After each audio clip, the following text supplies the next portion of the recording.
शैतानी ताकत का एक ऐसा खेल जिसमें भूत और चुड़ैल भी डरते हैं। तो इतनी डरावनी और इतनी भयानक सी ये स्टोरी आज मैं आपके साथ शेयर करने वाली हूँ और इतनी ज़्यादा ख़तरनाक है कि आप इसे सोच भी नहीं सकते। तो चलिए स्टार्ट करेंगे और प्लीज़ चैनल पे अगर नए हैं तो मेरे चैनल को सब्सक्राइब ज़रूर कर लीजिएगा और लाइक और शेयर करना ना भूलिएगा। तो स्टार्ट करते हैं। ये कहानी है 3 भाइयों की। तो 3 भाई काफ़ी अच्छे और सक्षम थे। अब इन तीनों भाइयों की एक छोटी बहन थी। तो जो ये स्टोरी है उसमें जो उसका भाई है बड़ा वाला, वो एक काफ़ी डरावनी सी चीज़ें एक्सपेरिमेंट करता था, जिसमें एक कमल जो सबसे बड़ा वाला भाई है और उससे छोटा जो है वो मिथुन और उससे छोटा वाला पवन। अब तीनों भाई अपनी एक बहन जिसका नाम था जया, तो जो जया थी वो सबसे छोटी थी और काफ़ी लाड़की थी। अब जो इनके माता पिता थे उनकी थोड़ी उम्र हो चुकी थी, बुजुर्ग थे, जो अपना बिजनेस था उन्होंने अपने सबसे बड़े वाले बेटे को संभालने के लिए दे दिया था। जो कमल था वो सबसे बड़ा था, बाकी बच्चे जो थे पढ़ाई कर रहे थे। तो अभी शादी भी केवल कमल की ही हुई थी, तो उन्होंने अपना बिजनेस जो था वो सब कमल को दे दिया था। तो अब जो कमल था वो अपने पिताजी का एक जूतों का बड़ा अच्छा खासा बिजनेस, जिसे दुकानों में होलसेल में पहुंचाया जाता है, वहां से पूरी बड़ी फैक्ट्री जो है वो पूरी फैक्ट्री कमल ही संभालता था और काफ़ी ज़्यादा बड़ी थी। आप समझ सकते हैं कि काफ़ी बड़ी। तो अब कमल के पास 2 जिम्मेदारी हो गई। एक तो उसे ये सब एक्सपेरिमेंट करना जो एक तांत्रिक करता है, और बाकी जो उसे पापा का बिजनेस भी संभालना था। अब दोनों भाई अपने पढ़ाई में लगे थे और जो कमल था वो बिजनेस को संभालने लगा था। उसी बीच उसकी जो बहन थी वो एक जगह पर जाती है कैंप के लिए, मीन्स के जो कॉलेज था वो भी कॉलेज में ही गई थी फर्स्ट ईयर में। तो उसके जो कैंप से ले जाया जाता है, तो उसके घर से पेरेंट्स से इजाज़त मिल जाती है। पर हाँ, उसका जो बड़ा भाई था वो आखिरी तक थोड़ा घबराया हुआ रहता है, क्योंकि वो सब चीज़ों को करता था तो उसे थोड़ा सा अनुभव था, तो उसने इन सब चीज़ों के लिए मना कर दिया था। पर जो जया थी वो काफ़ी लाड़की थी और उसने सब चीज़ों के लिए उसने मना लिया घर में और वो चली गई। तो कैंप में काफ़ी मीन्स के जो बड़ी एज हो जाती है तो उसके हिसाब से उन्हें ले जाया भी अच्छी खासी जगहों पे ही जाता है। तो उन्हीं के घर से करीबन 100 किलोमीटर के करीब में एक जंगल पड़ता है, तो वहाँ पर ही उन्हें ले जाया गया था। पूरा जो वहाँ पर जो अंदर पेड़ होने मौजूद होते हैं, छोटी छोटी औषधियाँ होती है, उनकी रिसर्च कराई जानी थी उनको। तो वो सब जया के साथ करीबन 75 से 80 बच्चे भी साथ में ही गए थे कॉलेज के क्लास के। तो काफ़ी ज़्यादा क्वांटिटी में लोग गए थे। उस बीच में जो जया थी वो भी वहाँ गई। उस जंगल में एक छोटी सी मटकी थी। अब जया जो थी वो जंगल में एक्सपेरिमेंट करने जाती है और जाते ही किसी की भी नज़र उस मटकी पर नहीं पड़ती है, पर वो जया की नज़र ही वहीं पर पड़ती है। क्यों? क्योंकि वहाँ से कुछ आवाज़ें आ रही थी।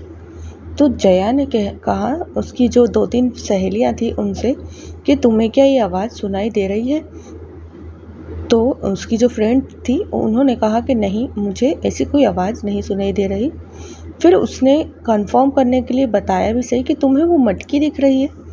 तो उसकी जो सहेलियाँ थी वो कहती हैं नहीं, हमें कुछ भी नज़र नहीं आ रहा है और तुम भी उस तरफ नहीं जाओगी, क्योंकि हमें कमल भैया ने कहा है कि तुम जया का ध्यान रखोगी। तो उसकी जो सहेलियाँ थी वो उसे उस तरफ नहीं जाने देती है।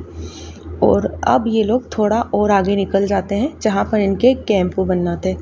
तो जो कैंप बने, इन्होंने सबने लंच करा, डिनर करा और रात हो गई थी, तो वहीं कैंप में इन्हें सोना था, क्योंकि वो काफ़ी अच्छी जगह थी, स्पेस।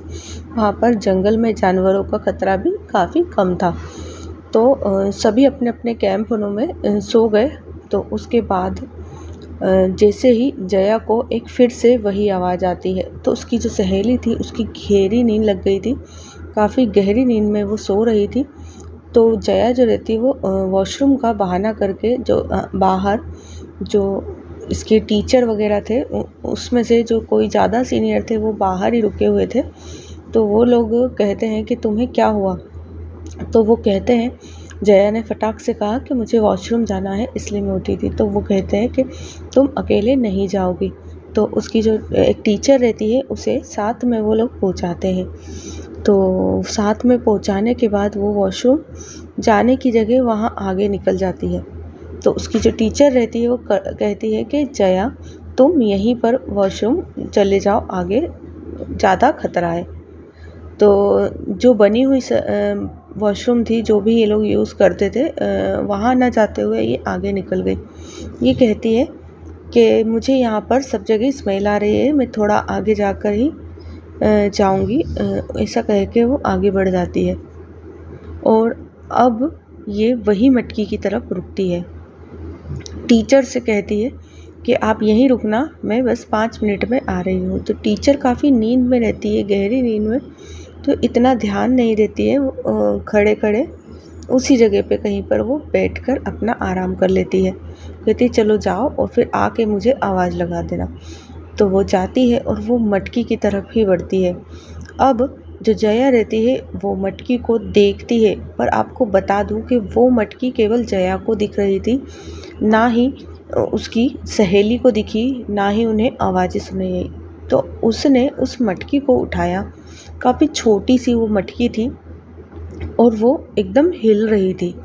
तो जो जया थी उसने उस मटकी को उठाया और अपने बैग में रख लिया। उसने बताया था कि जो नीचे का हिस्सा था वो ज़मीन में उसके मटकी का गड़ा हुआ था, पर जो ऊपरी हिस्सा था वो उगड़ा हुआ था।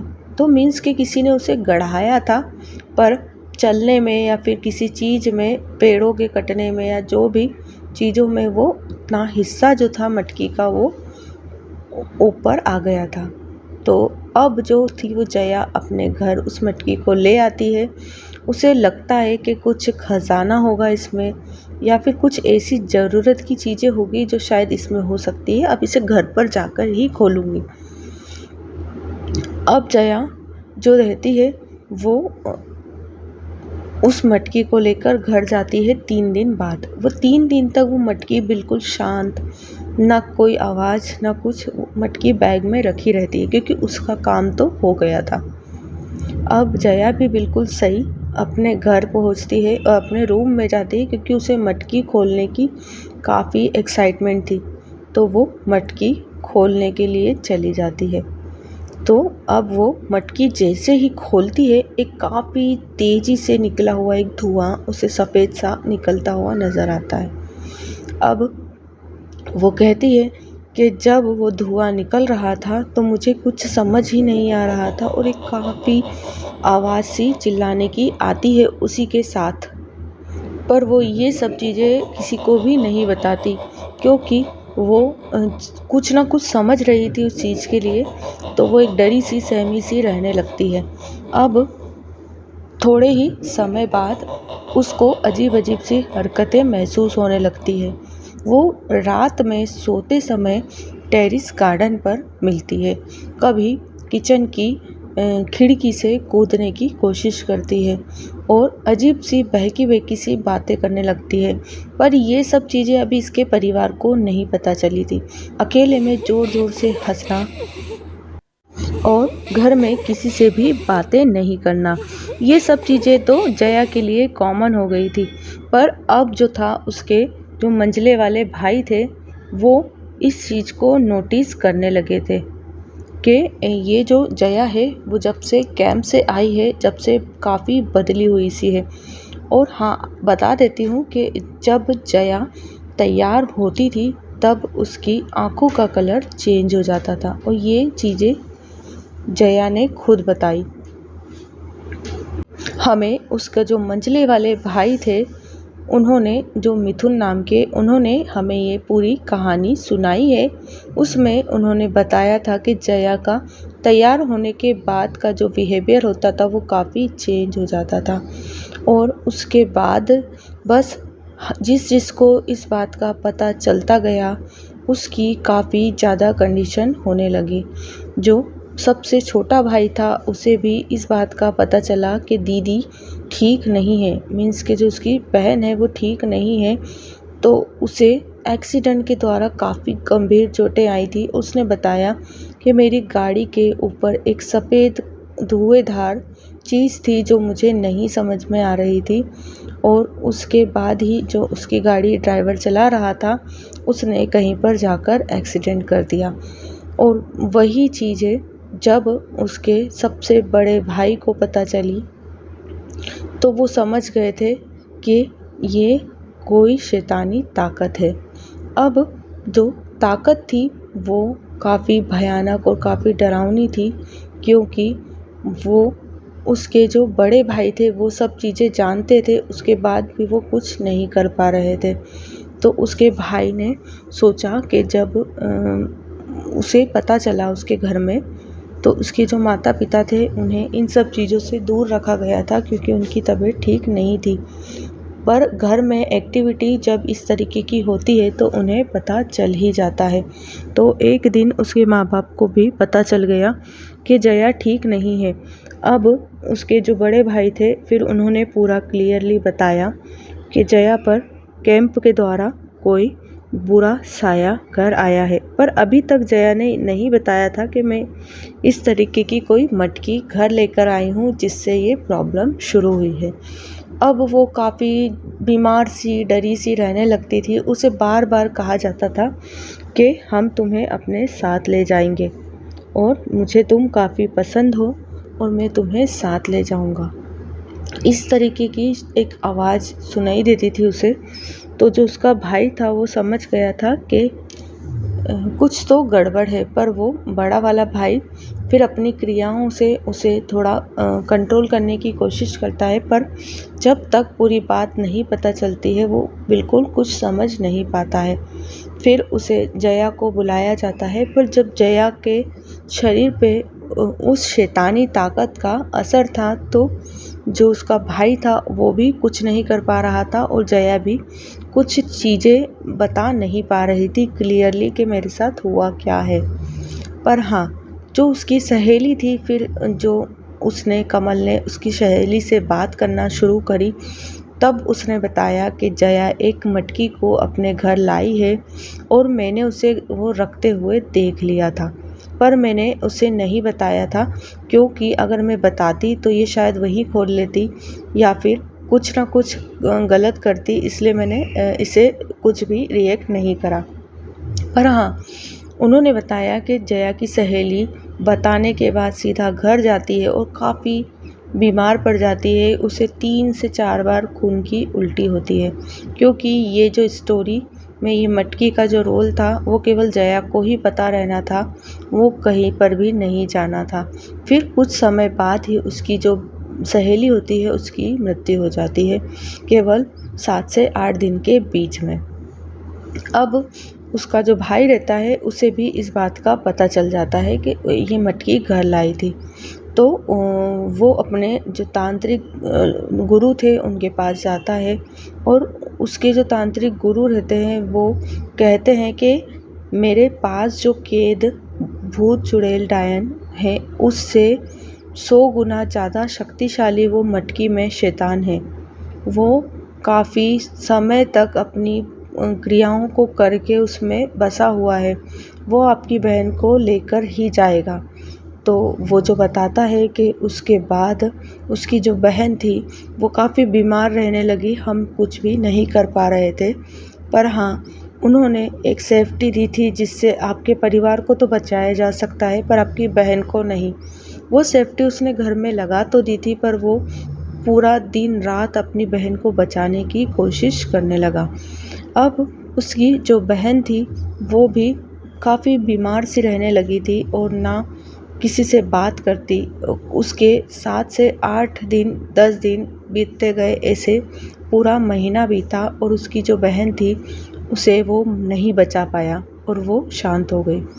अब उसकी जो शैतानी ताकतें थी वो भी ख़त्म हो गई थी। मीन्स के घर से वो कहीं और चला गया था और उसकी बहन को भी ले गया था। पर जब तांत्रिक ने उससे पूछा कि तुमने ऐसा क्यों किया है, तो वो कहता है कि मुझे ये जंगल में सबसे सुंदर लगी थी और मैं एक बड़ा शैतान हूँ, तो जो भी चीज़ें मुझे सुंदर लगती है वो तो मुझे अपने साथ ले जाना पड़ती है। तो तुमने जया को मार दिया, ठीक है, पर उसकी सहेली ने तुम्हारा क्या किया था? तो वो कहता है कि उसकी सहेली के द्वारा मेरा राज खुला जो मैं नहीं चाहता था। तो तुमने कमल को क्यों नहीं मारा? तो वो कहता है कि कमल से मेरा कोई नाता नहीं था, मुझे केवल जया को ले जाना था। अगर ये कुछ भी गड़बड़ करता तो फिर मैं इसे मार देता। तो इसी तरीके से कमल ने बताया कि हमारे घर में इतना ख़तरनाक एक हादसा जिसे हम नहीं भूल पा रहे थे वो हुआ था, जिसे तांत्रिक और पंडित भी कुछ नहीं कर पा रहे थे। इतनी भयानक सी ये चीज़ थी और इसने हमें कुछ करने का या किसी जगह पर जाने का मौका ही नहीं दिया और इतनी जल्दी ये सब चीज़ें हो गई कि सब कुछ ख़त्म हो गया था।